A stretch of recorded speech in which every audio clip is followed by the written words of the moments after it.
Hello student, welcome to my channel. Today we will discuss the third part of the Renaissance time period in English literature. इससे पहले हमने Elizabethan time period को discuss किया जो drama का time period था। फिर उसके बाद जैकोबिन ईरा को जेम्स वन का टाइम पीरियड था जिसमें बेन जॉनसन जैसे नेम थे। और उसके बाद जिसमें आप कह सकते हैं प्रोज राइटिंग बहुत ज़्यादा फेमस थी। और इसके बाद जो थर्ड जो टाइम पीरियड था वो कैरोलाइन टाइम पीरियड था जो कि 1625 से 49 तक का टाइम पीरियड था। ये वो टाइम पीरियड था जब किंग चार्ल्स वन का रूल था। लेकिन ये वो टाइम पीरियड जब दो पार्टीज़ के दरमियान डिस्प्यूट स्टार्ट हुआ। इनमें से एक जो पार्टी थी वो प्योरिटन्स थे, दूसरे थे रॉयलिस्ट थे। और जो प्योरिटन्स थे they were the religious minded people. उनका ओपिनियन था, पॉइंट ऑफ व्यू था कि the power should be given to the parliament, जबकि जो रॉयलिस्ट थे उनका बिलीव था the power should be given to the king.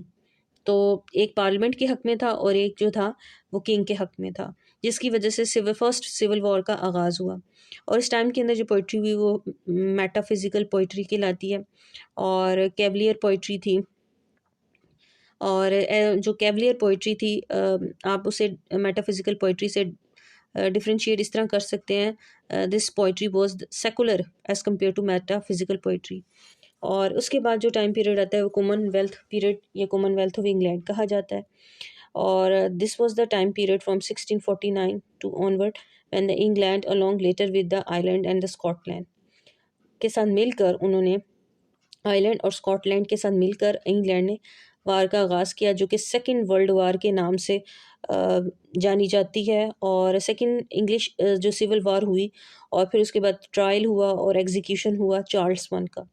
और इन कॉमनवेल्थ प्योरिटन्स जो थे, जो रिलीजियस माइंडेड पीपल थे, उन्होंने ये जंग जीत ली सिविल वॉर और उन्होंने इस्टेब्लिश कर दी एक पार्लियामेंट जो था उसके हवाले से उन्होंने जो भी गवर्नमेंट का सेटअप था वो डेवलप किया। बिकॉज प्योरिटन्स रिलीजियस माइंडेड थे इसलिए उन्होंने जो ड्रामा था ना वो बैन कर दिया उस टाइम पीरियड के अंदर।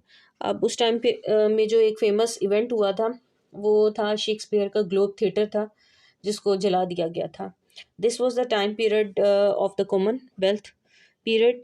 और I hope you understand my lecture and today we completed the Renaissance time period. This was started from Elizabethan time period, then Jacobean era, then Caroline time period, and then Commonwealth period. Thank you very much.